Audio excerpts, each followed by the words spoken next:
Very warm good afternoon to all of you. सब लोगों को मेरी आवाज आ रही है? सब लोगों को गुड आफ्टरनून है।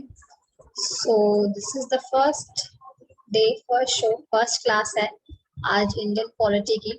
तो मैं आपको पहले ओवरव्यू बता दूं। एट इंडियन पॉलिटी हमारे एग्जाम में जो टॉपिक्स पूछे जाते हैं हम लोग वही पढ़ेंगे, ठीक है। और साथ के साथ हम लोग ये देखेंगे कि कौन कौन से टॉपिक्स पूछे गए हैं और कौन कौन से टॉपिक्स पूछने की पॉसिबिलिटी है यहाँ पे। ओके, तो चलिए क्लास को स्टार्ट करते हैं with the first chapter, with a very basic chapter of the Indian polity, that is making of the Indian constitution. जी हाँ, हम लोग जो है पॉलिटी के अंदर ना 90% ऑफ द जो सिलेबस है हमारा इंडियन पॉलिटी के अंदर, वो है आपका कॉन्स्टिट्यूशन। वो क्या है? वो है आपका कॉन्स्टिट्यूशन, ठीक है। 90% क्या है? आपका कॉन्स्टिट्यूशन है। बाकी जो बचा आपका वो आपका अदर चीजें हैं। तो हम लोग आज इसी कॉन्स्टिट्यूशन के बारे में पढ़ने वाले हैं कि इसको कैसे बनाया गया था। उससे पहले मैं आपको बता दूं कि ये जो बुक है ना, ये बुक हमारे भारत का संविधान है, जिसको आप कॉन्स्टिट्यूशन ऑफ इंडिया भी कहते हो। अब इस बुक को जाके खरीदना मत, बिकॉज हमें इस बुक को के अंदर जो बातें लिखी गई है ना वो पढ़नी है, ठीक है। चंदा मौर्य आपका वेलकम है, ठीक है। तो अब हम लोग क्या पढ़ने वाले हैं? Making of the Indian constitution, मतलब भारतीय संविधान का निर्माण कैसे किया गया। तो देखिए, जब भी किसी चीज का निर्माण होता है ना, तो उसका आइडिया किसी को आता है कि नहीं? बल्ब बना तो उसका आइडिया आया, आपने देखा ही होगा, ठीक है। कोई भी मशीन बनती है, उसका आइडिया, आविष्कार जब भी किसी चीज का होता है तो उसका आइडिया किसी को आता है। तो सेम चीज यहाँ पर भी हुई। वो क्या हुआ कि भारत का जो संविधान था, इंडिया का जो कॉन्स्टिट्यूशन था, ये हो हमारे पास, इंडिया के पास हो, इसका आइडिया, इसका विचार जो पहली बार जिस व्यक्ति को आया था, उस व्यक्ति का नाम है M.N. रॉय। क्या नाम है इनका? M.N. रॉय नाम है। और बता दिया जाए, ये विचार इनको आया था 1934, तो कितनी पुरानी बात है। और एक और बात बता दूं कि जो M.N. रॉय थे ना, ये कांग्रेस के नेता नहीं थे, नवी सिंह। ये आप एक कम्युनिस्ट विचारधारा के व्यक्ति थे, कम्युनिस्ट विचारधारा को बिलोंग करते थे। क्लियर है? संविधान का आइडिया किसको आया? M.N. रॉय को आया। कब आया? 1934 के अंदर आया। और ये आपके जो है कांग्रेस के नेता नहीं थे, ठीक है।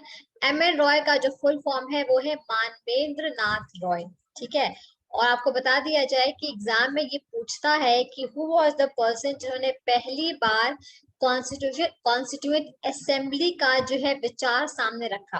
अब आप पूछिए कि अभी तो आप संविधान बोल रही हैं, फिर ये संविधान सभा कहाँ से आ गई? कॉन्स्टिट्यूएंट असेंबली कहाँ कहाँ से आ गई? तो देखो, ये जो असेंबली है ना, ये जो संविधान सभा है, इसने क्या किया था? इसने बेसिकली, इसका काम ये था कि वो भारत के लिए, भारत का संविधान का निर्माण करे, ठीक है। What was the purpose of constituent assembly? संविधान सभा का उद्देश्य क्या था? संविधान सभा का उद्देश्य या पर्पस ये था कि वो भारत के लिए एक भारत का संविधान का निर्माण करे। और इसका आइडिया किसने दिया था? M.N. रॉय ने, मानवेंद्र नाथ रॉय ने 1934 में दिया था। क्लियर है? अच्छा, आइडिया तो दे दिया। और अब जान रहे हो कि 1934 में भारत जो था वो गुलाम था, तो अपने से तो कुछ कर सकता था नहीं, तो फिर क्या होगा? इसीलिए हुआ क्या कि ये जो संविधान सभा की डिमांड थी ना, जो फिर जो है आपकी कांग्रेस ने भी उठाई, जवाहरलाल नेहरू ने भी इसको सब सपोर्ट किया। तो इस संविधान सभा की डिमांड को, इस कॉन्स्टिट्यूएंट असेंबली के डिमांड को अंग्रेजों ने मान लिया। उन्होंने कहा कि ठीक है, अगर आप चाहते हो तो हम दे देंगे। इस डिमांड को, संविधान सभा के डिमांड को अंग्रेजों ने किसके द्वारा स्वीकारा? वो था आपका ऑगस्ट ऑफर। ये आता है एग्जाम में, ठीक है। ऑगस्ट ऑफर जो कि 1940 में आया था, अगस्त के महीने में, इसी प्रस्ताव के द्वारा जो है अंग्रेजों ने भारत की संविधान सभा की मांग को, कॉन्स्टिट्यूएंट असेंबली की मांग को स्वीकार कर लिया, ठीक है। ओके, कोई दिक्कत किसी को? चले, अभी तक जो बातें बताई हैं वो क्लियर है? चंदा, लवी, नवी, लवी, नवी, समीर, समीर नाम है ना, समीर, ठीक है। चंदा, ऐसा क्यों लग रहा है कि मैंने पहले आपको कहीं देखा है? ठीक है, इतना क्लियर हो गया। अब देखो, डिमांड मानने से नहीं होता है, आगे एग्जीक्यूशन भी तो है। मैंने मान लिया कि हाँ मैं आपको दूंगी, जब तक मैं ना दूं तब तक कैसे बात होगी। तो वही बात थी, अंग्रेजों ने ऑगस्ट ऑफर के द्वारा तो ये मान लिया है कि हाँ भाई हम आपकी डिमांड को स्वीकार कर लेंगे, बट उसका एग्जीक्यूशन कैसे हो, इसके लिए होता क्या है, कैबिनेट मिशन प्लान जो है वो होता है फरवरी 1946 के अंदर, ठीक है। ये जो है अंग्रेज भेजती है कैबिनेट मिशन प्लान फरवरी के महीने में 1946 में, जिसके द्वारा बोला ये गया कि इलेक्शंस कराए जाएंगे और इसी इलेक्शंस के माध्यम से संविधान सभा का गठन किया जाएगा, ठीक है। तो एग्जाम में पूछता है कि किस सभा की संविधान सभा का जो गठन है वो किसके द्वारा किया गया। तो ध्यान रखिएगा, संविधान सभा का जो गठन है वो कैबिनेट मिशन प्लान के द्वारा किया गया, और ये कैबिनेट मिशन प्लान फरवरी 1946 में लाया गया था। क्लियर है, ठीक है, ओके, इतना क्लियर हो गया। किसने आइडिया दिया, एवरीथिंग। और एक बात और बता दूं, ये भी एग्जाम में पूछता है कि ये संविधान सभा का काम क्या था। तो संविधान सभा का काम ये था कि वो क्या करे, वो भारत के लिए भारत के संविधान का निर्माण करे।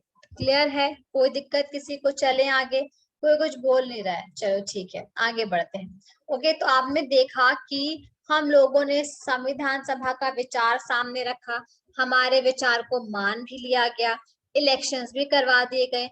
अब जब सभा का गठन हो गया तो कुछ ना कुछ तो काम हो गई होगा, है ना।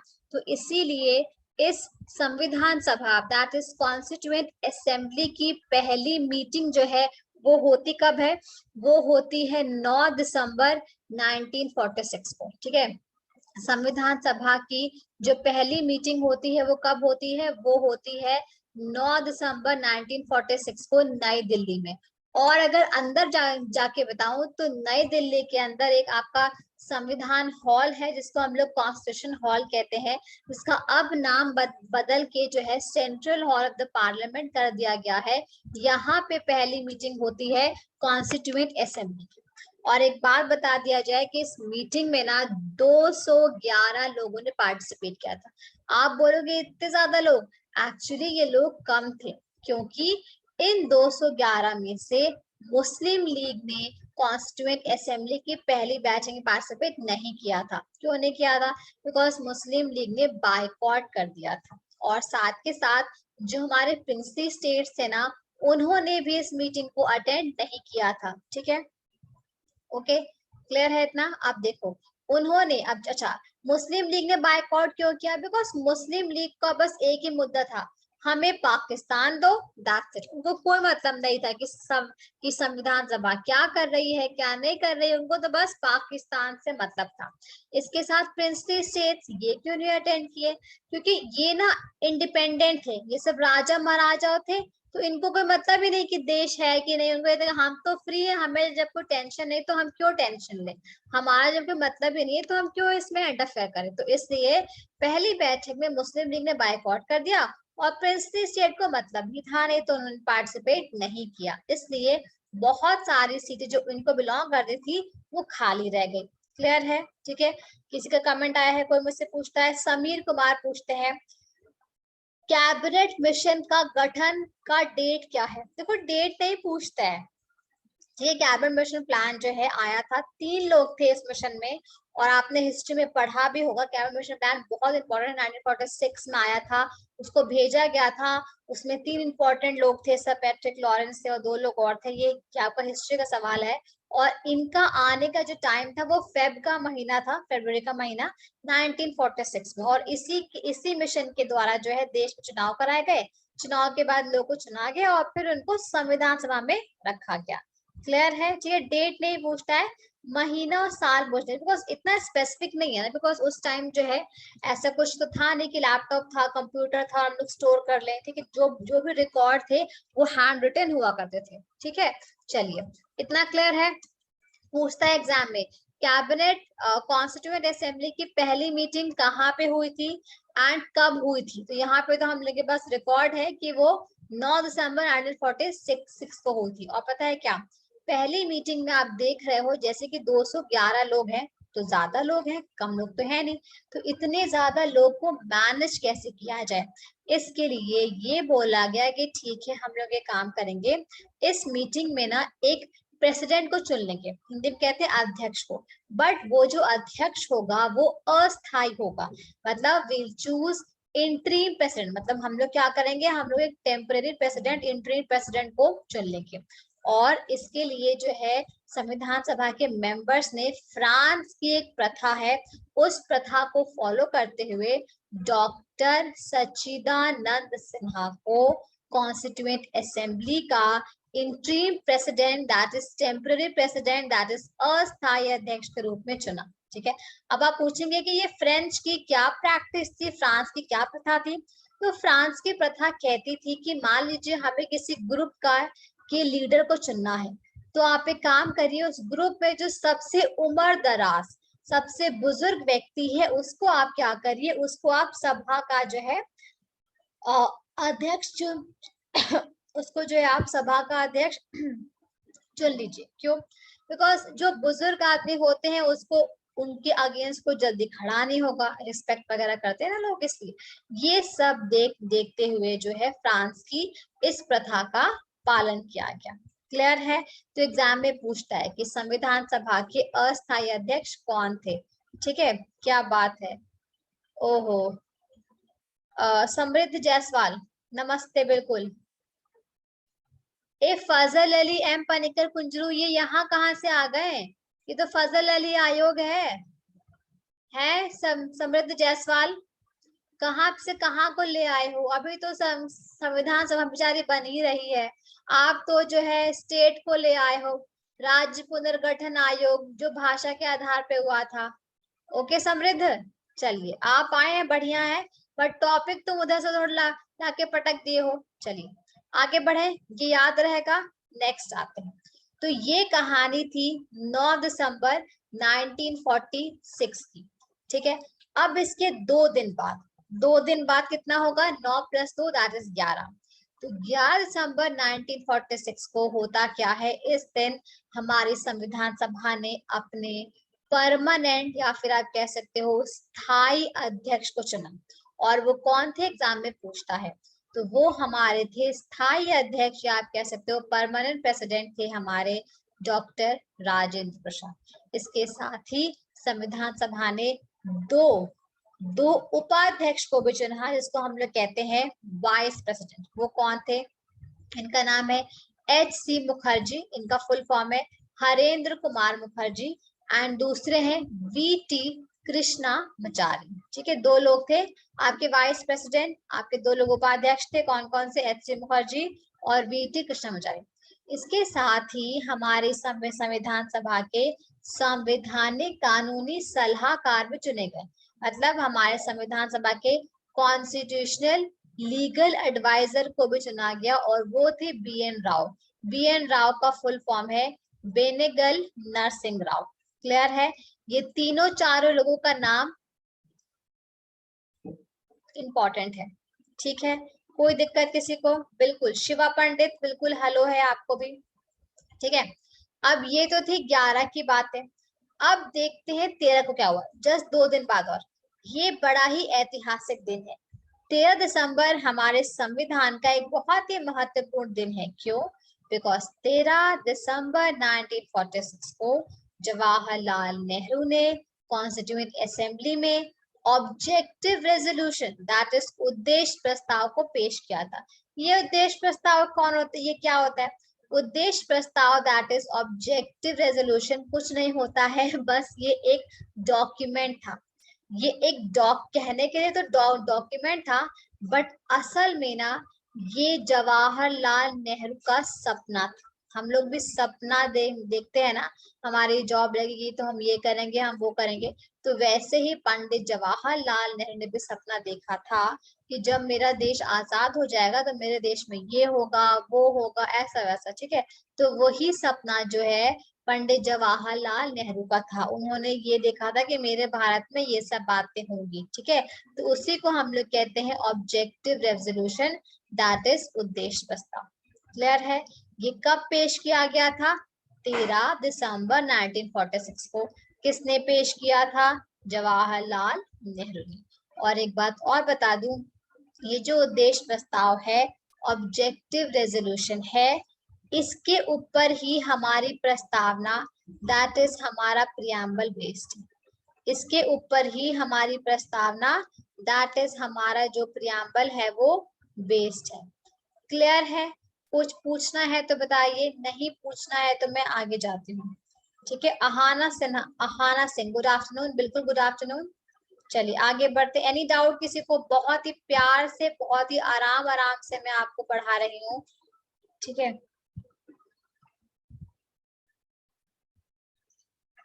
चलिए शिवा, मैं आपकी बात समझ रही हूँ। मैं आपको इस बात जो है, जो भी बातें आपकी हैं वो मैं पूरा करा दूंगी। ठीक है, बिल्कुल।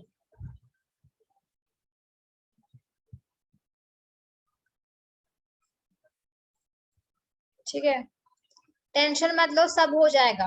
ओके ओके शिवा पंडित, परेशान मत हो, मैंने आपका मैसेज पढ़ लिया है। आपको जो है सारी समस्याएं आपकी दूर कर दी जाएंगी। इतनी बातें क्लियर है? अच्छा, मेरी स्पीड ज्यादा है कि कम है? अगर स्पीड ज्यादा है तो मैं कम कर लूंगी, अगर स्पीड कम है तो बढ़ा दूंगी। ठीक है, क्योंकि मुझे लग रहा है, मुझे पर्सनली फील हो रहा है कि मेरी स्पीड बहुत कम है। इसके बाद देखो होता क्या है, पंडित नेहरू ने 13 दिसंबर 1946 को पेश किया था उद्देश्य प्रस्ताव। इस उद्देश्य प्रस्ताव को सर्वसम्मति से, ठीक है, यूनानिमसली संविधान सभा ने स्वीकार किया और इसके साथ ही पास किया। और वो दिन कौन सा था? 22 जनवरी 1947। ये भी इंपॉर्टेंट है। 22 जनवरी 1947 को उद्देश्य प्रस्ताव को, ठीक है, हमारी संविधान सभा के मेंबर्स ने स्वीकार भी किया, उसको पास भी किया। ठीक है, मुझसे समीर कुमार पूछते हैं उद्देश्य प्रस्ताव में क्या था। समीर कुमार, हम लोग जब प्रियम्बल पढ़ेंगे ना, प्रस्तावना, जो कि आपको नेक्स्ट टू नेक्स्ट चैप्टर है, तो वहां पे हम लोग उद्देश्य प्रस्ताव को बहुत ही विस्तार से पढ़ेंगे। बट मैं अभी के लिए बता दूं, उद्देश्य प्रस्ताव में वो सपना था जो कि पंडित जवाहरलाल नेहरू हमारे देश के लिए जो है वो देखते थे। जैसे कि वो सपना क्या था? वो ये देख रहे थे कि मेरा भारत कैसा हो, वो एक सोशलिस्ट हो, मतलब कि समाजवादी हो, धर्मनिरपेक्ष हो, इस तरह की जो बातें थी वो थी। हमारे देश में जो है न्याय हो, इक्वालिटी हो, ठीक है, ये सब था। ओके, हमारा देश जो है वो संप्रभु हो, मतलब सोविनियन हो, तो ये सब लिखा हुआ था। ठीक है, इतना कर है। अब एक बहुत ज्यादा इंपॉर्टेंट बात, वो क्या है? देखो, अभी मैंने बताया कि संविधान सभा का काम था भारत के लिए संविधान का निर्माण करना। ठीक है, बट इसके साथ ही हमारी संविधान सभा को भारत की पहली संसद भी बोला जाता है। पूछे क्यों संविधान सभा को भारत की पहली संसद क्यों बोला जाता है?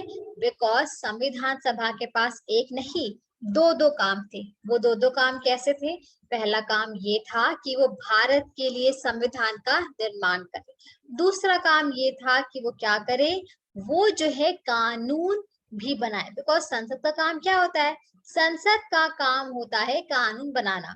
तो इसलिए हमारी ये जो संविधान सभा है, हमारी ये जो, एक सेकेंड, हमारी ये जो, कहाँ गया, हमारी ये जो संविधान सभा है ना, इसका दो काम था। ठीक है, पहला काम क्या था कि संविधान का निर्माण करना। ठीक है, दूसरा क्या था? कानून बनाना। ठीक है, कानून बनाना। ठीक है, तो जब हमारी संविधान सभा संविधान का निर्माण करती, उस टाइम कुर्सी पे बैठ के अध्यक्षता करते थे डॉक्टर राजेंद्र प्रसाद। उस टाइम कौन करते थे अध्यक्षता? डॉक्टर राजेंद्र प्रसाद। वहीं जब हमारी संविधान सभा कानून बनाती थी, तो उस टाइम कुर्सी पे बैठ के अध्यक्षता करते थे जीवी मालवंकर। कौन करते थे? जीवी मालवंकर। क्लियर है? तो ये पूछता है एग्जाम में कि भारत की पहली संसद का नाम क्या था? आंसर क्या होगा? संविधान सभा। ठीक है, ये सारी बातें यहाँ पे लिखी हुई है। किसी को तकलीफ? वॉइस कम है? वाइट वॉइस तो मेरी मैक्सिमम है। Ahana, something is wrong with your phone, या फिर जो आप जहां से भी देख रहे हो, अपना वॉल्यूम जो है मैक्सिमम करिए, बिकॉज मेरा वॉल्यूम मैक्सिमम है। ओके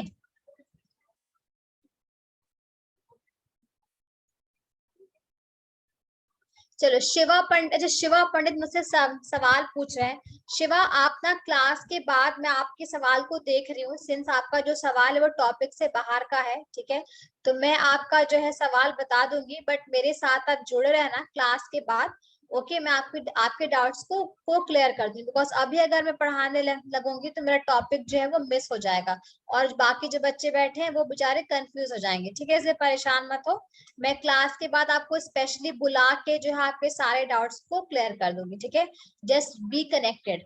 ओके चलिए, आओ, अब देखो क्या है। ये जो संविधान सभा है ना, जो दो काम कर रही थी, एक तो कानून बनाने वाला और दूसरा संविधान बनाने वाला, ये काम कब तक चला? ये काम चला 26 नवंबर 1949 तक ये काम चला। क्यों? क्योंकि 26 नवंबर 1949 के बाद जो है ये काम खत्म हो गया था, मतलब काम हमारा कंप्लीट हो गया था, ठीक है। तो इसीलिए ये पूछता है ये हमारा संविधान कब बन के तैयार हुआ? हमारा संविधान बन के तैयार हुआ 26 नवंबर 1949 को। संविधान बन के कब तैयार हुआ? 26 नवंबर 1949 को। बट हमारे संविधान को लागू कब किया गया?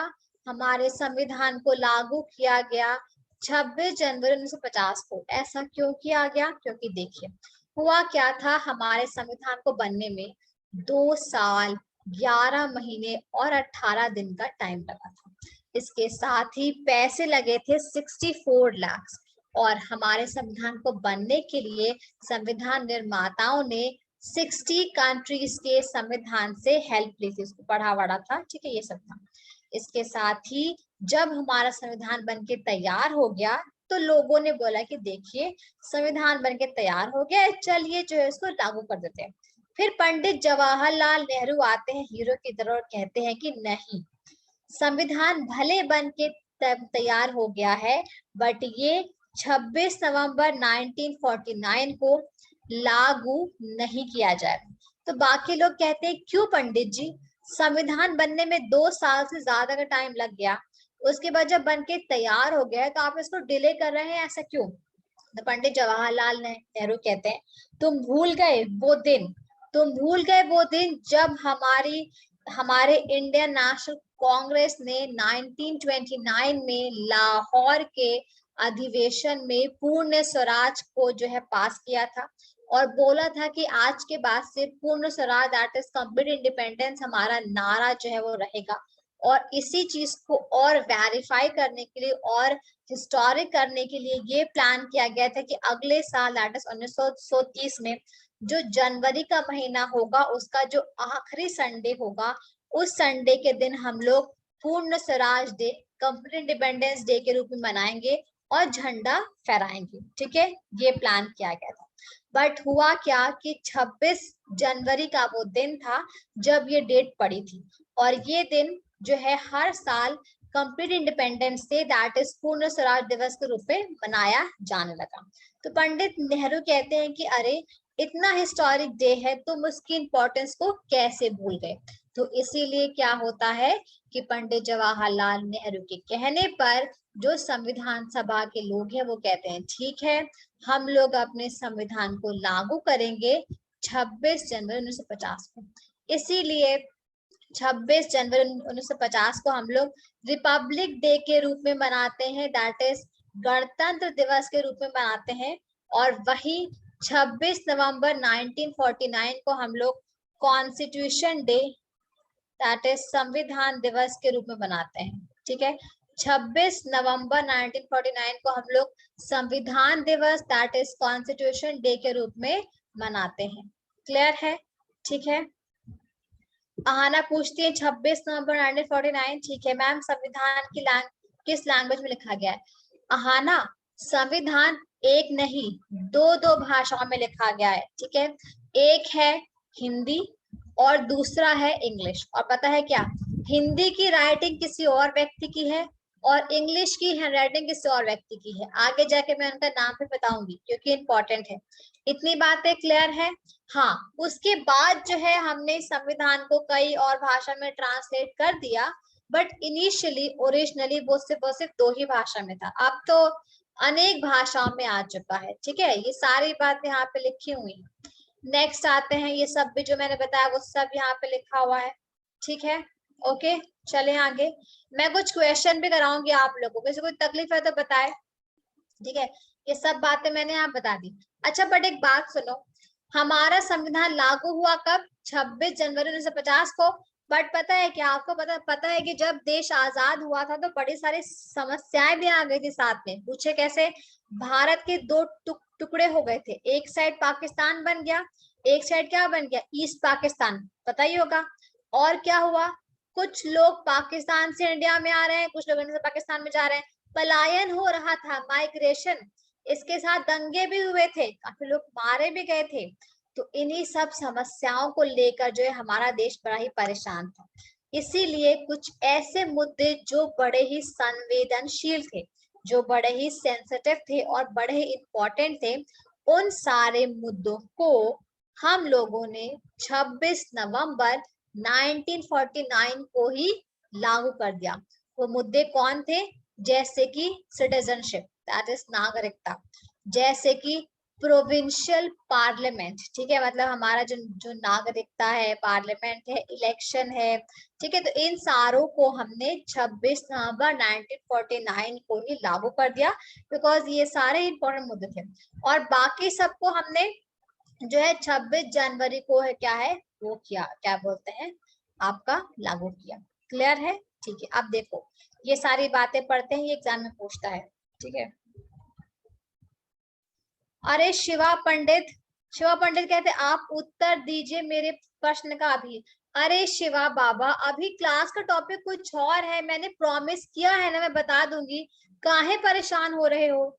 मैं अभी बताऊंगी आपको तो आप समझ रहे हो ना कि क्लास का टाइम वेस्ट होगा। मैंने आपको बोला है ना कि मैं बता दूंगी। ठीक है, और हाँ चलो बताती हूँ मैं शिवा, पर मैं इतना बताऊंगी कि यस। ठीक है, देखो शिवा क्या पूछते हैं मैं बता रही हूँ। चलो, शिवा पंडित मुझसे कहते हैं मैम आप उत्तर दीजिए मेरे प्रश्न का अभी तुरंत। तो मैं दे रही हूँ। मैम एक बात बताइए, बता रही हूँ, मंत्री परिषद के जितने सदस्य होते हैं वो 2 बार शपथ लेते हैं ना? ओके, पहला संसद के रूप में, दूसरा, जी हाँ, यस यस यस, वो 2 बार लेते हैं, as a parliamentarian, as a सांसद, और दूसरा अगर वो मंत्री बनते हैं तो मंत्री जो भी उनका मंत्रालय होगा उस मंत्रालय के मंत्री के रूप में शपथ लेते हैं। जी हाँ, 2 बार लेते हैं। ठीक है, क्लियर है शिवा पंडित? चलो आगे बढ़ते हैं। अब देखो, हमारा जो संविधान है ना वो बहुत ही बड़ा है, जान ही रहे हो। 64 लाख रुपीस लग गए बनने में, 2 साल 11 महीने 18 दिन लग गए। तो छोटा तो होगा नहीं, बड़ा है, भारत बड़ा देश भी है। तो जिस प्रकार से हमारे देश का संविधान बड़ा है, उसी प्रकार से हमारे देश के संविधान का जो सिंबल है ना, जो प्रतीक है ना, वो ऐसा जानवर है जो बड़ा ही भारी भरकम और बड़ा है। उसका नाम है एलिफेंट। जो हाथी है ना, वो हमारे संविधान का क्या है? हमारे संविधान का चिन्ह, या आप कह सकते हो कि मोहर है। क्लियर है? एग्जाम में पूछता है। और हमारा जो संविधान है वो मतलब वास्तविक वाला, हमारा जो संविधान है वास्तविक वाला, उसको ना हाथों से लिखा गया था। Can you imagine? हाथों से, जी हाँ। और अगर आप उस संविधान के दर्शन करना चाहते हो तो इसके लिए आपको ना दिल्ली जाना पड़ेगा। दिल्ली में जाइए, कहाँ पे? संसद भवन के अंदर एक लाइब्रेरी है, वहां पे हमारे संविधान को संजो के रखा गया है हीलियम के अंदर। हीलियम जो है गैस होती है, उसके अंदर इसको रखा गया है। क्यों? ताकि जो उसके पेजेस हैं वो पीले ना पड़े, खराब ना हो, और जो इंक है, उसकी स्याही है, वो भी हवा में घुल मिल ना जाए। ठीक है, ओके। इसके साथ ही इंग्लिश में जिसने लिखा था हमारे संविधान को, उसका नाम है प्रेम बिहारी नारायण रायजादा। ठीक है। हमारे संविधान को अंग्रेजी में जिस व्यक्ति ने लिखा था उसका नाम क्या है? प्रेम बिहारी नारायण रायजादा। और जिसने हिंदी में लिखा था उसका नाम है वसंत कृष्ण वैद्य। इनका नाम भूलना बिल्कुल भी नहीं है। क्लियर है? चले आगे। ठीक है। इसके साथ ही हमारे संविधान को सुंदर ढंग से सजाया गया है नंदलाल बोस के द्वारा। ठीक है। अब देखो हमारा जो संविधान बना है, आपको पता है उसको बनने में 2 साल 11 मिनट 18 दिन लग गए। प्लस हमारा देश इतना आसान नहीं था हमारे देश के लिए संविधान बनाना, कि हमारे देश में आपको पता होगा अलग अलग जाति के, अलग अलग धर्म के, अलग अलग भाषाएं बोलने वाले लोग थे। ठीक है। इसके साथ ही हमारे देश का विभाजन हुआ था, तो पलायन भी हो रहा था, जॉब्स थी नहीं, तो बहुत सारी समस्याएं, दंगा वंगा भी हुए थे। तो इसलिए हमारी संविधान सभा के पास चैलेंजेस बहुत ही ज्यादा थे, काम भी बहुत ही ज्यादा था। इसीलिए जब काम ज्यादा होता है ना, तो काम को हम लोग बांट देते हैं कि तुम ये करना, तुम ये करना, तुम वो करना। तो ऐसा ही यहाँ भी हुआ था। सिंस हमारे संविधान सभा का काम बहुत ही ज्यादा था, तो इसीलिए हमारे संविधान सभा ने काम को बांट दिया। और इस काम को बांटने के लिए उसने क्या किया? समितियों का गठन किया। कैसे? 8 मेजर समिति बनाई गई और 13 माइनर समिति। ठीक है। 8 प्रमुख समितियां थी और 13 जो है वो छोटी समितियां थी। क्लियर है? तो छोटी तो एग्जाम में आएगा नहीं, ऑब्वियस सी बात है, छोटी कहाँ आएगा, बड़ी आता है। ठीक है। तो 8 मेजर समिति कौन है, इसका नाम आइए जानते हैं, ये पूछता है एग्जाम में। ठीक है। 8 मेजर समिति कौन है, इसका नाम जो है वो एग्जाम में पूछता है। ठीक है। पढ़ लें एक बार, नाम ही जानो इतना, बाकी कोई इंपॉर्टेंट नहीं है। सबसे पहले है संघ शक्ति समिति, यूनियन पावर्स कमेटी। इसके अध्यक्ष थे जवाहरलाल नेहरू। ठीक है। और जवाहरलाल नेहरू का बर्थडे कब होता है? जवाहरलाल नेहरू का बर्थडे होता है 14 नवंबर को, इसको हम लोग सेलिब्रेट करते हैं बाल दिवस के रूप में। कैसे करते हैं सेलिब्रेट? बाल दिवस के रूप में, दैट इज चिल्ड्रेन्स डे के रूप में। क्लियर है? इसके बाद यूनियन कॉन्स्टिट्यूशन कमेटी, संघ संविधान समिति के अध्यक्ष थे जवाहरलाल नेहरू भी थे। इसके बाद प्रांतीय संविधान समिति, that is provincial constitutional committee के भी अध्यक्ष कौन थे? सरदार पटेल। इसके बाद स्टीयरिंग कमेटी मतलब संचालन समिति, इसके अध्यक्ष थे डॉक्टर राजेंद्र प्रसाद। ठीक है। इसके बाद आता है rules of procedure committee, that is प्रक्रिया समिति के नियम, इनके कौन थे? इनके भी डॉक्टर राजेंद्र प्रसाद थे। इसके बाद स्टेट कमिटीज मतलब committee for negotiating with state, राज्य समिति राज्यों के साथ बातचीत के लिए थी, तो इसके भी थे जवाहरलाल नेहरू। अब ये जो कमिटी है ये थोड़ी इंपॉर्टेंट है, आप खुद ही समझ रहे होगे इंपॉर्टेंट है। अहाना पूछती मैम इन कमिटियों के काम भी अलग? हाँ बिल्कुल अलग अलग है, बिल्कुल अहाना, बिल्कुल अलग अलग है। जैसे कि देखो अहाना, ये जो कमेटी है ना, ये इतनी बड़ी कमेटी है कि इसके अंदर हमने ना छोटे छोटे कमेटियों को रखा।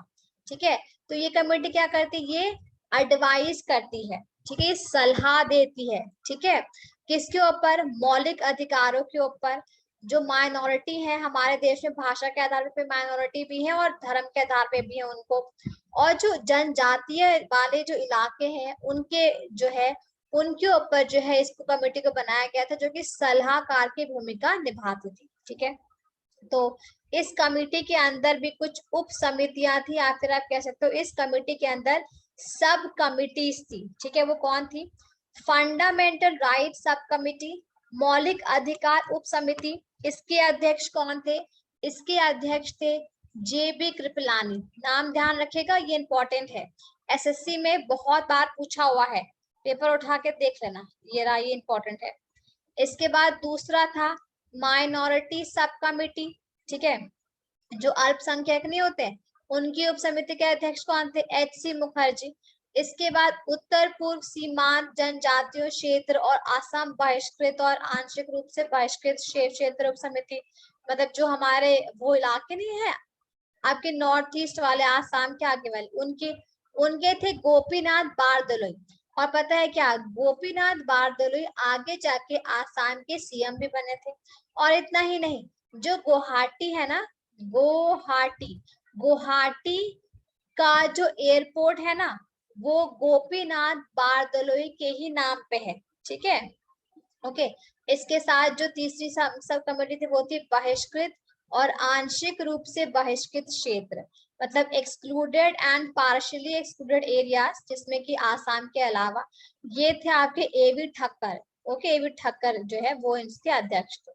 ठीक है, तो ये याद रहेगा। अच्छा, अब इसके बाद जो और ज्यादा इंपॉर्टेंट कमिटी थी, very very very important committee, एक सेकेंड इसको इंपॉर्टेंट लिख दो, उसका नाम है ड्राफ्टिंग कमेटी। उसका नाम क्या है? ड्राफ्टिंग कमेटी, दैट इज प्रारूप समिति। ठीक है, प्रारूप समिति दैट इज ड्राफ्टिंग कमेटी के अध्यक्ष कौन थे? Doctor B R Ambedkar. ठीक है, डॉक्टर बी आर अम्बेडकर जो है वो चेयरमैन थे किसके? ड्राफ्टिंग कमेटी के। और ये बात बता दूं मैं, डॉक्टर बी आर अम्बेडकर का हैप्पी बर्थडे कब होता है? 14 अप्रैल को। 14 अप्रैल को हैप्पी बर्थडे होता है डॉक्टर बी आर अम्बेडकर का। और इनके बर्थडे को हम लोग इंटरनेशनल इक्वालिटी डे के रूप में सेलिब्रेट करते हैं। इनके बर्थडे को हम लोग इंटरनेशनल इक्वालिटी डे के रूप में सेलिब्रेट करते हैं। और इतना ही नहीं, doctor B R Ambedkar Bharat के पहले लॉ मिनिस्टर थे, कानून मंत्री थे। और तो और बता दो, इनको लॉ के साथ साथ इकोनॉमिक्स का भी बहुत ज्ञान था। ठीक है, और आपको बता दीजिए कि डॉक्टर बी आर अम्बेडकर एक लौते ऐसे व्यक्ति थे जिन्होंने तीनों गोलमेज सम्मेलन, दैट इज तीनों राउंड टेबल कॉन्फ्रेंस में पार्टिसिपेट किया था। ठीक है, ओके, कोई दिक्कत है?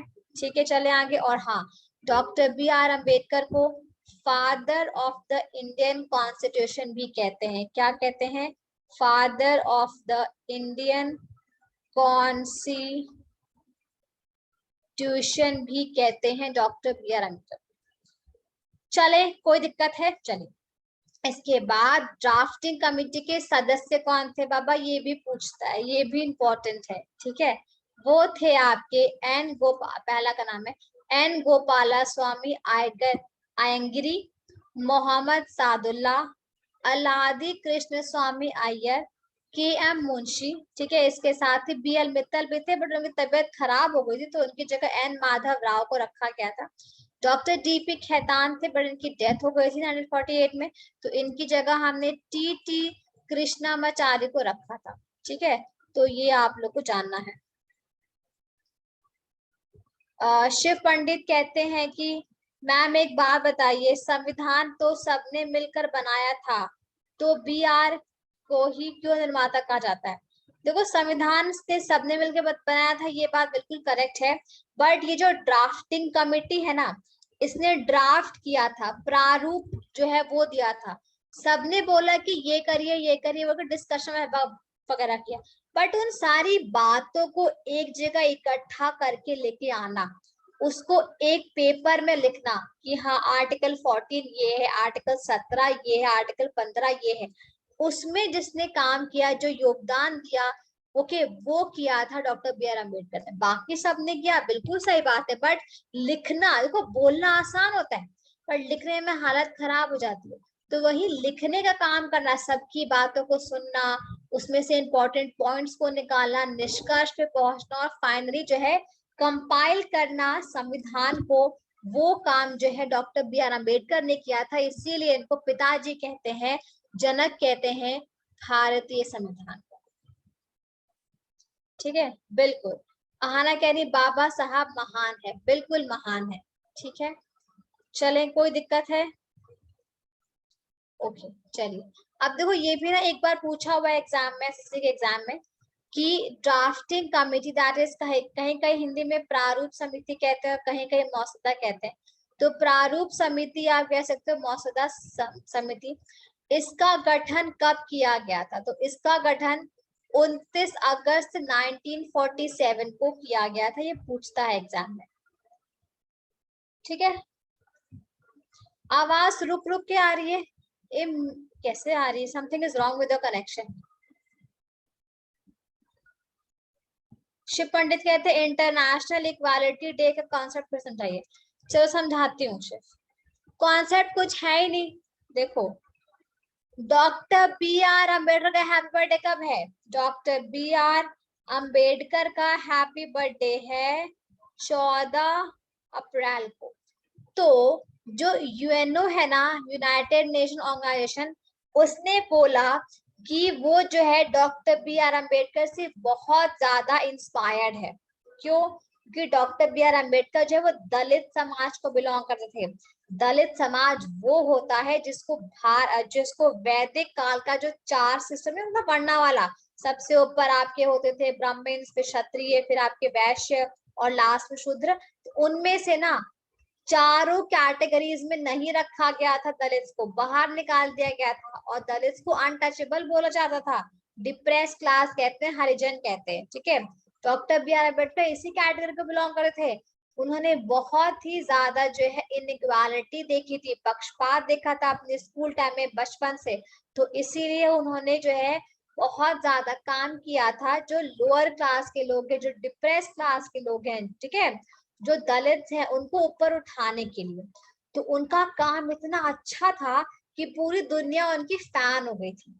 तो यूएनओ भी उनका फैन हो गया। तो यूएनओ ने कहा कि भाई हम तो डॉक्टर बी आर अम्बेडकर काम से बड़े खुश हैं, तो इसलिए हम उनको सम्मान दे रहे हैं।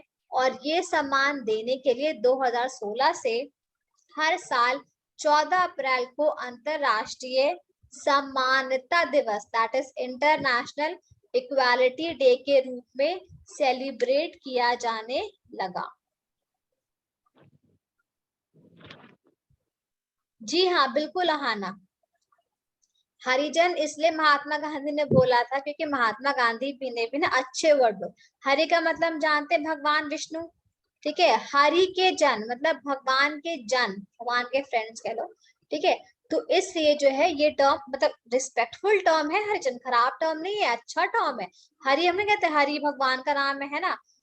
तो भगवान के जन है, भगवान के लोग हैं, तो वो गांधी जी ने एज अ रिस्पेक्ट के लिए बोला था। ये गंदा वर्ड नहीं है, बहुत अच्छा वर्ड है हरिजन। भले हम लोग उसको गलत मानते बट ये अच्छा वर्ड है।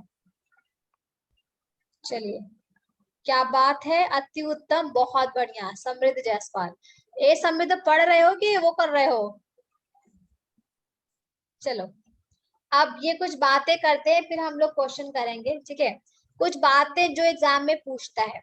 संविधान सभा ने कानून बनाने के साथ साथ, संविधान बनाने के साथ साथ और भी कुछ काम किए, जैसे कि उसने ना मई में 1949, एक सेकेंड कलर चेंज कर, उसने ना क्या किया कि 22 जुलाई 1947 को भारत का जो राष्ट्रीय ध्वज था उसको अपनाया गया था, ठीक है। 22 जुलाई 1947 को भारत के राष्ट्रीय ध्वज को अपनाया गया था। और उसके बाद अच्छा आप देख रहे हो आजादी कब मिली? 15 अगस्त 1947 को मिली आजादी, मिली 15 अगस्त 1947 को। तो इससे पहले ही हम लोगों ने अपना झंडे को फाइनल कर दिया कि हाँ ये हमारा झंडा होगा। और साथ के साथ बता दूं मैं, 24 जनवरी 1950 को ना हम लोग का जो राष्ट्रीय गान है, that is national anthem, Jana Gana मन, जिसको लिखा है रविंद्रनाथ टैगोर ने, उसको अपनाया गया था। और एक बात और बता दूं कि रविंद्रनाथ टैगोर को जो है नोबेल प्राइज मिला था, नोबेल प्राइज साहित्य के अंदर मिला था। उनकी कलेक्शन ऑफ पोएम्स, ओके, कविताओं का संग्रह जो गीतांजलि थी उसके लिए।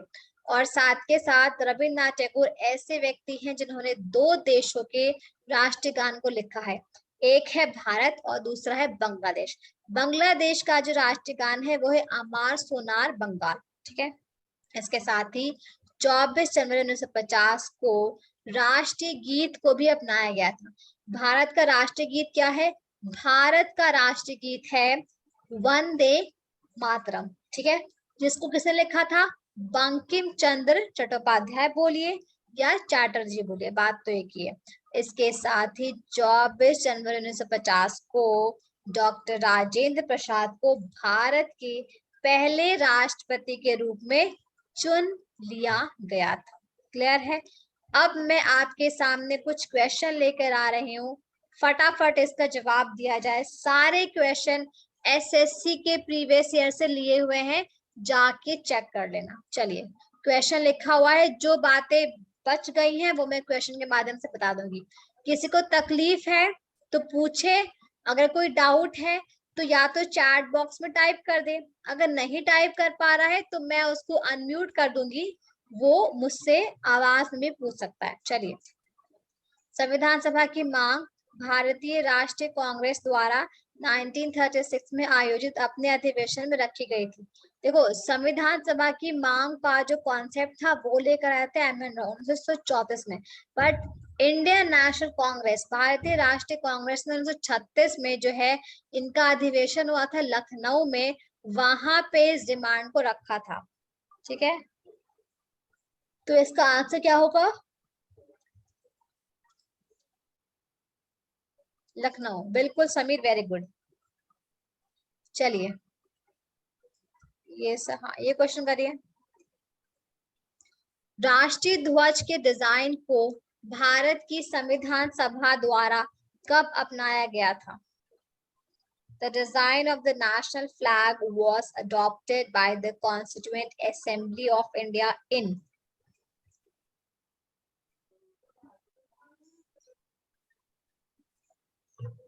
अभी बताया है। झंडा हमारा आजादी मिलने से पहले ही फाइनल हो गया था, क्योंकि जो दुल्हन होती है वो अपनी शादी से पहले ही लहंगे को डिसाइड कर लेती है, तो वैसे ही झंडा हमारा जो है वो आजादी मिलने से पहले ही डिसाइड हो गया था। तो आजादी मिली थी 1947 में ना, तो आंसर डी नहीं होगा, क्योंकि अगस्त में लिखा, उससे पहले हमारा हो गया था। ओके, तो ये सब गलत है। आंसर क्या हो जाएगा? जुलाई 1947। हमें तो पूरा डेट पता है, कब हुआ था? 22 जुलाई। 22 था कि 24 था, मैं भी कंफ्यूज हो गई, कब था भाई? या 22 था, है ना? 22 था।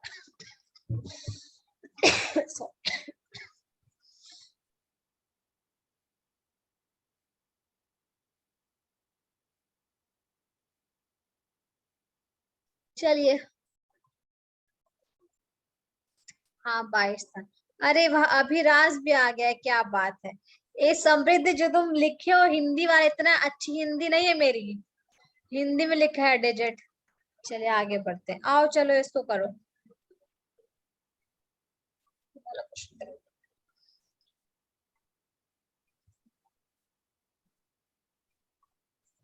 क्या आंसर होगा इसका? Which of the following is correct regarding the Indian Constitution?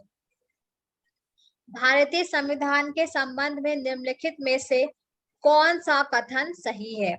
यह पूरी तरह से ब्रिटिश संविधान पर आधारित है। जी नहीं, ये 60 देशों के संविधान से लिया गया है, मतलब बोरो किया गया कुछ कुछ फीचर। तो फर्स्ट गलत है। It is made only on the basis of Government of India Act 1937. देखो, गवर्नमेंट ऑफ इंडिया एक्ट 1937 मतलब भारत सरकार जो 1935 के ऊपर बेस्ड तो है, बट केवल इस पे बेस्ड है, ये कहना गलत होगा। तो बी आंसर नहीं होगा। तीसरा, it is a mixture of several constitution. जी हाँ, ये मिक्सचर है, ये बात करेक्ट है। ओरिजिनल नहीं, ओरिजिनल तो नहीं है भाई, हमने कहीं से कहीं से कुछ ना कुछ तो लिया ही है। तो आंसर क्या है? सी है। क्या बात है, बिल्कुल बिल्कुल सही है।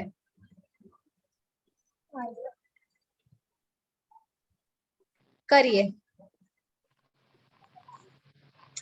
ये क्वेश्चन देखे कौन करके बताता है मुझे सही सही जवाब कौन देता है। लवी वेरी गुड, समीर, समृद्ध, अभी, आहाना। चलिए मैं पढ़ती हूँ क्वेश्चन। निम्नलिखित में से किसके तहत भारत के संविधान का पहला मसौदा संविधान सभा के कार्यालय की सलाहकार शाखा द्वारा अक्टूबर 1937-47 में तैयार किया गया? ओहो, इंग्लिश में। under who among the following was the first draft of the Constitution of India prepared in October 1947 by the advisory branch of the office of the Constituent Assembly? अरे तो हम लोग जानते हैं ना डॉक्टर बी आर अम्बेडकर तो chairman थे drafting committee के, तो ये तो सलाहकार की भूमिका निभाते थे नहीं। सलाहकार की भूमिका कौन निभाता था, देखें जरा answer. Oh my God, Ahana D बोल रही है, लवी ए बोल रहे हैं, समीर डी बोल रहे हैं, अहाना बी एन राव बोल रहे हैं, समृद्ध जायसवाल जवाहरलाल नेहरू बोल रहे हैं, अभी मुंशी कह। देखो सबसे पहले मैं बता दूं, जवाहरलाल नेहरू इसका आंसर नहीं है। जवाहरलाल नेहरू उद्देश्य प्रस्ताव लेकर आए थे। यहाँ पूछता है कि who among the following was the first draft of the constitution of India prepared in October 1947 by the advisory branch. कौन जो है वो सलाहकार की भूमिका निभा रहे थे, वो ये पूछ रहा है। इसका आंसर जवाहरलाल नेहरू नहीं है, अंबेडकर भी नहीं है।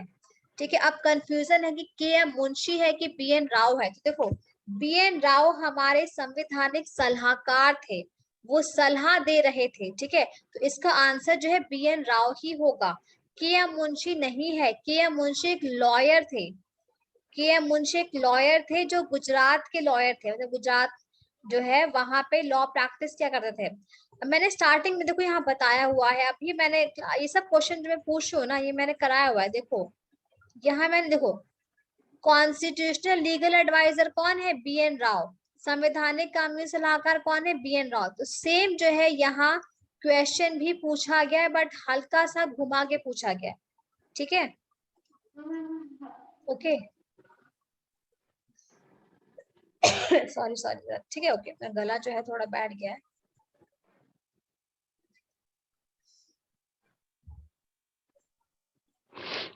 चलिए आगे बढ़े। एक इसको डाउट नहीं पूछना है क्या, क्लास खत्म होने वाली है इसलिए पूछ रही हूँ मैं, है इसको डाउट नहीं पूछना है, फिर मैं जा रही हूँ। चलिए इसका जवाब दीजिए। संविधान सभा के सदस्य इनमें से क्या थे? The members of the Constituent Assembly were elected by provincial assemblies, elected directly by the people, उसके बाद nominated by the government, only representatives of the princely states। तो बाबा कॉन्स्टिट्यूएंट असेंबली के जो मेंबर्स है ना, वो पूरे भारत से चुन के गए थे, वो सिर्फ और सिर्फ इंडियन नेशनल कांग्रेस के मेंबर नहीं थे। ठीक है, और ना ही वो सिर्फ प्रिंसली स्टेट को रिप्रेजेंट करते थे, और ना ही वो सरकार के द्वारा मनोनीत या फिर नॉमिनेट हुए थे। इस हिसाब से आंसर सी और डी नहीं होगा।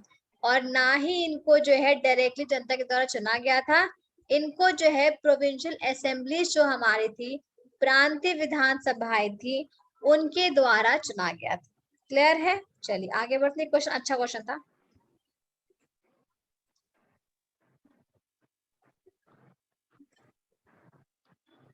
क्या बात है, थैंक यू सो मच। समृद्ध मुझसे पूछते हैं भारत सरकार अधिनियम क्या होता है। समृद्ध मैं आपको अनम्यूट करती हूँ, अगर आप पूछना चाहते हो तो चलो मैं समृद्ध को अनम्यूट करती हूँ और मैं आपका जो है सवाल बताती हूँ। समृद्ध मुझसे पूछते हैं कि मैम भारत सरकार अधिनियम होता क्या है। तो देखो भारत सरकार अधिनियम जो है ना, वो उस टाइम की अंग्रेजों की जो सरकार हुआ करती ना, वो जो है कुछ डॉक्यूमेंट लेकर आते थे, कुछ नियम कानून बनाते थे, वो जिस साल में बनाते थे उसी साल का नाम दिया होता था। जैसे कि भारत सरकार अधिनियम 1935, ठीक है, काइंड ऑफ करके। तो 1935 का मतलब है कि 1935 में जो बनाया गया। तो भारत सरकार अधिनियम में बेसिकली पॉलिसीज हुआ करती थी, रूल्स वगैरह हुआ करते थे, एक्ट वगैरह हुआ करते थे, लॉ हुआ करते थे, जो कि अंग्रेज सरकार भारत के लिए, भारत में अप्लाई करने के लिए वो सारे पॉलिसीज, वो सारे एक्ट, वो सारे लॉज, वो सारे कानून को बनाती थी। क्लियर है आहाना, कोई दिक्कत? चले ठीक है, आप सब समझ में आया। और एक बात बता दूं मैं आपको, भारत सरकार अधिनियम 1935 जो है वो हमारे संविधान का ढांचा है। ढांचा मतलब जैसे पिज्जा खाते हैं ना, पिज्जा, तो पिज्जा का जो बेस होता है ना, तो वैसे ही हमारे संविधान का जो बेस है, क्योंकि हमारे संविधान का जो 70 से 80% पोर्शन है, वो हमने भारत सरकार अधिनियम 1935 से बोरो किया है। हेलो, ठीक है, कोई दिक्कत? हेलो। हाँ बोलिए समृद्ध, जोर से बोलिए। जी मैम नमस्ते। नमस्कार नमस्कार, गॉड ब्लेस यू। मैम ये मतलब क्वेश्चन मेरे दिमाग में मैम आया था मैम, ये कि मैम जैसे कि मैम यूपी में जैसे विधानसभा का जो चुनाव हुआ है, तो इसमें जैसे 2 उप मुख्यमंत्री को बनाया गया है ना, जैसे केशव तेज प्रसाद बोलो, मौर्य। तेज बोलो, मुझे आवाज नहीं आ रही, थोड़ा सा तेज बोलो। मैम ये कर रहा हूँ कि मैम जैसे कि ये उप मुख्यमंत्री वाला जो पद है मैम, ये संवैधानिक तो नहीं है? है कौन सा पद है? उप मुख्यमंत्री, वाइस। मुख्यमंत्री के पास संवैधानिक नहीं, कहाँ से पढ़े हो बाबा? हाँ तो हम भी तो वही बोल रहे हैं कि संवैधानिक पद तो नहीं है। संवैधानिक पद नहीं है? हाँ। कहाँ पढ़े हो? अरे उप मुख्यमंत्री वाला पद संवैधानिक कहाँ अच्छा, है? मुख्यमंत्री बोल रहे हो, उप मुख्यमंत्री बोल रहे हो? वाइस प्राइम में वो बोल रहे मुख्यमंत्री, उप हाँ मुख्यमंत्री। हाँ हाँ, तो ये, अरे बाबा डेप्यूटी सीएम कहते हैं। हाँ हाँ, जो भी उप बोलते हैं। तो मैम ये मुख्यमंत्री क्वेश्चन था केशव प्रसाद मौर्य है ना? हाँ हाँ, तो मैम ये हाँ, तो क्वेश्चन वो था मेरा। संवैधानिक नहीं, वो ऐसे वो मतलब फर्जी का बनाया हुआ है, वही है वो। उसका मेंशन भारत के संविधान में कहीं भी नहीं किया गया है। मैम क्वेश्चन, तब हमारा क्वेश्चन तो सुनिए, क्वेश्चन क्या था। हाँ बोलिए। क्वेश्चन मैम ये था कि मैम जब ये संवैधानिक पद नहीं है तो इसको मंत्री परिषद में काउंट किया जाएगा कि नहीं, इस पद को? नहीं, मत, क्वेश्चन बहुत ही ब्यूटीफुल है। देखो, संवैधानिक नेम नहीं है, ये बात करेक्ट है, बट ध्यान रखिएगा, जब भी जो व्यक्ति उप मुख्यमंत्री बनता है या फिर अगर कोई व्यक्ति उप प्रधानमंत्री बनता है तो उसके साथ जो है 2 से 3 पोर्टफोलियो होते हैं।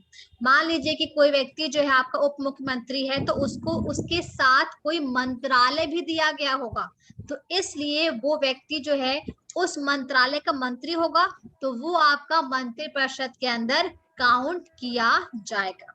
सेम चीज आपका सेंटर के लिए भी अप्लाई होता है। आपको पता होगा, जब अटल बिहारी वाजपेयी की सरकार थी तो उस टाइम लाल कृष्ण आडवाणी भारत के उप प्रधानमंत्री थे, और साथ के साथ उनके पास गृह मंत्रालय भी था, तो वो आपके मंत्रिमंडल का हिस्सा भी थे। ठीक है, वो आपके मंत्रिमंडल का हिस्सा थे एज अ गृह मंत्री एंड एज अ उप प्रधानमंत्री। बट उप प्रधानमंत्री का जो पोस्ट है वो हमारे संविधान में कहीं भी लिखा हुआ नहीं है। ये मैम बनाया गया पोस्ट है, ये जो है बनाया गया है सेंटर के लिए भी और स्टेट के लिए भी। क्लियर है? जी मैम, चलिए सवाल पे जी आते हैं। मैम, तो मैम ये मैम कि मतलब कि इसको भी 15% में काउंट किया जाएगा? हाँ बिल्कुल किया जाएगा, बिकॉज जो व्यक्ति, तुम एक बात करना, तुम एक बात सुनना, आपने ना आपने चेक कर लो, जितने भी आपके उप प्रधानमंत्री हुए हैं और जितने भी आपके उप मुख्यमंत्री हुए हैं, वो उप मुख्यमंत्री के साथ कोई ना कोई मंत्रालय लेके बैठे होंगे। तो अगर वो मंत्रालय लेके बैठे तो मंत्री तो है ही वो, उनके पास दो तो मतलब पोर्टफोलियो है, एक तो उप मुख्यमंत्री वाला है और एक तो आपका जो है वो मंत्रालय वाला है, तो इसलिए उनको 15% वाली मंत्रिपरिषद में काउंट किया जाता है। और ऐसा किया ही जाता है, जिसको उप मुख्यमंत्री बनाते हैं या फिर उप प्रधानमंत्री बनाते हैं तो उसको साथ में एक मंत्रालय भी देते हैं भेंट स्वरूप। क्लियर है? जी मैम, जी। और तो मैम इसका मतलब ये हुआ कि तब ये बताइए, तब वो शपथ किस रूप में लेता होगा? शपथ उप मुख्यमंत्री के रूप में लेता होगा कि कैबिनेट मंत्री के रूप में शपथ लेता होगा? दोनों दोनों लेता होगा। दोनों रूप में शपथ लेगा? देखिए, वैसे तो अभी तक तो आपने देखा होगा, उसको जब भी आपको शपथ दिलाते हैं ना, तो मंत्रालय के तौर पे आप नहीं दिलाते हैं उसको, बस मंत्री के तौर पे दिलाते हैं। ठीक है? ओके, आपको ये फीलिंग आ रही है बिकॉज अभी जो है अभिषेक बच्चन की वो आई पिक्चर आई है, क्या नाम है पिक्चर का, 10वीं, उसमें जो है आप देखोगे अभिषेक बच्चन जो है अलग से शपथ ले रहा है शिक्षा मंत्री की। बट रियलिटी में क्या होता है, रियलिटी में होता है कि जिस जिस लोगों को मंत्री बनना होता है उनको इकट्ठे शपथ दिलाई जाती है। मंत्रालय आपका अलॉट होता है, बट उस मंत्रालय के तौर पे शपथ नहीं दिलाते हैं, मंत्री के तौर पे दिलाते हैं। मंत्रालय के लिए तो बाद में करते, तो वो कॉमन शपथ होती है, वो आपकी गृह मंत्री की भी हो जाएगी और वही आपके उप प्रधानमंत्री की भी हो जाएगी, तो कॉमन शपथ होती है। ये चीज आप चेक करना, ये चीज आपका न्यूज में भी आती है। मैम मैम ये एक बात नहीं समझ में आया कि मैम जैसे कि मैम जैसे मुख्यमंत्री अगर शपथ लेने जाएगा तो अपने शपथ में बोलता है कि मैं मुख्यमंत्री के रूप में शपथ ले तो रहा वो हूँ, ठीक है? मुख्यमंत्री एक होता है, हाँ हाँ, तो कैबिनेट मुख्यमंत्री तो मंत्री एक भी तो होता है बोलता ना। है। हाँ कैबिनेट मंत्री भी तो मैम बोलता है कि मैं इस कैबिनेट मंत्री के रूप में, कैबिनेट मंत्री के रूप में हाँ, तो शपथ ले रहा हूँ। कैबिनेट मंत्री का लेता, मंत्रालय वो नहीं बताता है कि मैं भारत के गृह मंत्री के तुम तौर पे शपथ ले रहा हूँ, मैं रक्षा मंत्री, वो ये नहीं बोलता, आप चेक कर लेना, तो वो मैम ये नहीं बोलता है। तो मैम यही क्वेश्चन है कि मैम कैबिनेट मंत्री तो बोलेगा कि मैं कैबिनेट मंत्री के रूप में शपथ ले रहा हूं, तब यही क्वेश्चन है कि मैम तब उप मुख्यमंत्री जो होगा तो वो क्या बोल के शपथ लेगा तब? देखो, जो मुख्यमंत्री का जो पोर्टफोलियो है ना, ये आपका संविधान में नहीं दिया हुआ है, तो इसलिए वो ये टर्म को लेके नहीं बोलता है। वो बस ये बोलता है कि मैं जो हूँ भारत के सूबे जो भी हूँ, मैं शपथ ले रहा हूँ, तो मैं एज ए मंत्री की तरह शपथ ले रहा हूँ। या फिर वो अगर मान लो एक्स्ट्रा होगा तो ये बोल देगा कि मैं जो हूँ मंत्रिमंडल में जो हूँ वो शामिल हो रहा हूँ, तो उसकी मैं शपथ ले रहा हूँ। वो मंत्रालय का नाम नहीं लेगा और ना ही वो ये बोलेगा कि मैं एज उप प्रधानमंत्री की तरह शपथ ले रहा हूँ या फिर मैं एज उप मुख्यमंत्री की तरह, वो नहीं बोलेगा, बिकॉज ये शब्द हमारा संवैधानिक नहीं है। और जब आप शपथ लेते हो, शपथ हमारे संविधान में मेंशन है, तो जब आप शपथ ले रहे हो तो उसमें आप ऐसा टर्म क्यों यूज करोगे जो कि आपके संविधान के अंदर है ही नहीं। ठीक है, तो वो नॉर्मल मंत्री की तरह शपथ लेगा, बाद में उसको मंत्रालय दिया जाएगा तो वहां पे भले जाके ले ले, बट जब ओथ टेकिंग सेरेमनी होती है तो हमें मुख्यमंत्री की तरह शपथ लेगा। बाकी जो मंत्रिमंडल है वो अपने मंत्रिमंडल का भी जो भी होगा उनका स्टेटस, उसके अकॉर्डिंग शपथ लेंगे। बट एज अ स्पेसिफिक अपने मंत्रालय का नाम लेकर कि मैं शिक्षा मंत्री की तरह, मैं रक्षा मंत्री की तरह शपथ लेता हूँ, ये चीज नहीं किया जाता है। जी मैम। ठीक है, ठीक मैम। समझे? जी मैम, ठीक, समझ गए मतलब कि मैम सिर्फ मंत्री के रूप में शपथ लेगा वो? हाँ हाँ बिल्कुल, आप चेक करो वो जब इन लोग का शपथ ग्रहण समारोह होता है तो आप देख लो वीडियो उनकी, हम क्लियर देखे हो मैम, जाएगा। लेकिन इतना शोरगुल होता है मैम कि समझ ही नहीं आता क्या बोल रहा है वो। अरे पूरा लाइव दिखाता है, शोरगुल नहीं होता है। आप रियल में गए थे क्या देखने? हाँ टीवी हाँ, देखो, टीवी दिखाता है। रियल में मैं गया था, मैं योगी आदित्यनाथ के मतलब हैं? मैं योगी नाथ के मतलब लखनऊ में गया था देखने। असली वाले में गए थे, लाइव टेलीकास्ट हाँ देखने? हाँ तो हाँ, वहां कुछ क्या समझ दिखेगा? वहां पे कोने में खड़ा किया गया होगा, कुछ है ना? समझ में ही नहीं आ रहा है मैम तो एकदम। कैसे धूप भी होगी, ऊपर से इतना भीड़ भाड़ होगी, तुम आराम से घर में बैठ के टीवी में देखो या फोन में देखो, पूरा आराम से सब कुछ सुनाई देगा। जूम इन करके वो लोग चलाते हैं। ठीक है, चलिए, ये जी क्वेश्चन मैम। पड़ा हुआ है, इसको करते हैं हम लोग, फटाफट पे जाते हैं। किसने जो है सारे जहां से अच्छा हिंदुस्तान हमारा, जो इकबाल ने लिखा था, उसको उसको गाया था 14-15 अगस्त की रात्रि 12 बजे 1947 को? वो व्यक्ति कौन था? ठीक है, और किसने जो है रविंद्रनाथ टैगोर के द्वारा लिखा हुआ जनगण मन भी गाया था? तो उसका नाम है, बड़ा ही आपको शायद ना पता हो, वो है MS सुब्बालक्ष्मी।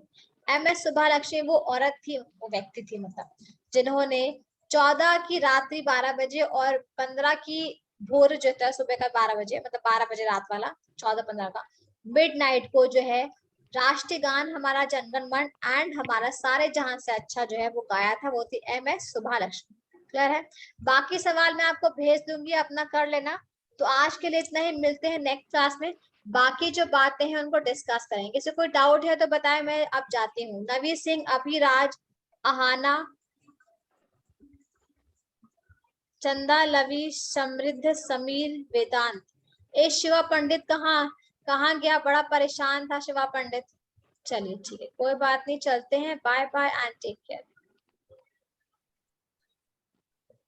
हाँ, अहाना दोनों इन्होंने गाया था। अहाना पूछती दोनों गाया था ना? जी हाँ, अहाना इन्होंने गाया था दोनों। ठीक है, चलो मैं जाती हूँ, बाय बाय, टेक केयर।